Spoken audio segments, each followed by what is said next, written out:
अस्सलाम वालेकुम रहमतुल्लाहि व बरकातुहू। हमारे प्यारे नबी जनाब मोहम्मद सल्लल्लाहु ताला अलैहि वसल्लम की सीरत का ये 32वां एपिसोड है। एपिसोड शुरू करने से पहले हम बात करते हैं पिछले एपिसोड के सवाल के बारे में।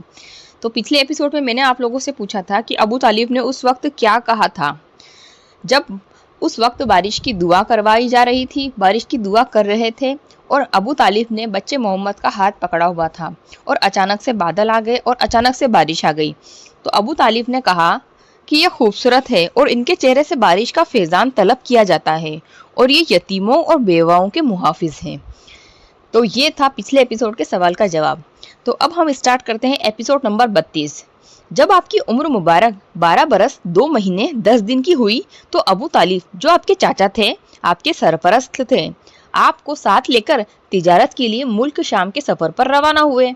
सफ़र के चलते चलते मुल्क शाम से पहले एक शहर आता है और उस शहर का नाम है बसरा। बसरा मुल्क शाम में नहीं है, वो मुल्क शाम से पहले ही पड़ता है। बसरा को मरकजी हुरैन कहा जाता है, यानी कि हूरों का शहर कहा जाता है। इस शहर पर उस वक्त रोमियों की हुकूमत थी और इस शहर में एक गिरजाघर था और उस गिरजाघर में एक पादरी रहा करता था जिसका नाम था जर्जीज। पादरी को शहब भी बोलते हैं और उस पादरी का जो लक़ब था वो था बुखेरा। उस पादरी को सभी लोग बुखेरा के नाम से जानते थे। जब ये काफिला वहां पहुंचा तो वो पादरी बाहर आ गया और काफिले की खिदमत करने लगा। वैसे वो पादरी कभी बाहर नहीं आता था, वो चर्च के अंदर ही रहा करता था। उसने रसूल अल्लाह सल्लल्लाहु ताला अलैहि वसल्लम को उनके औसाक के बिना पर पहचान लिया था। पादरी आप सल्लल्लाहु ताला अलैहि वसल्लम के पास आया और आपका हाथ पकड़कर कहने लगा कि यही सैयदुल आलमीन है, अल्लाह तुम्हें रहमतुल आलमीन बनाकर भेजेगा। नबी के चाचा अबू तालिब को बड़ा ताज्जुब हुआ और उन्होंने शहब से पूछा कि आपको ये कैसे मालूम हुआ जो आप कह रहे हैं, ये तो हमने पहली बार सुना है और ये किसी ने कहा भी नहीं। तो फिर शहब पादरी ने कहा कि मैंने ज़िंदगी में एक ऐसा करिश्मा देखा है, एक ऐसी बात देखी है जो मैंने पहले ज़िंदगी में कभी नहीं देखी। पहली बार ऐसा करिश्मा देखा और वो करिश्मा ये है कि जब आपका काफिला घाटी के इस तरफ आ रहा था तो मैंने उसे जब देखा तो मैं देखकर दंग रह गया कि कोई भी दरख्त, कोई भी पत्थर ऐसा न था जो सजदे के लिए न झुका हो। और ये दरख्त और ये पत्थर और ये सारी चीज़ें नबी के अलावा किसी और को सजदा नहीं करती। मुझे पूरा यकीन है कि ये नबी है और इनके कंधे के नीचे, नरम हड्डी के नीचे एक सेब के आकार का गोल निशान होगा। मैंने इनके बारे में कई किताबों में पढ़ा है।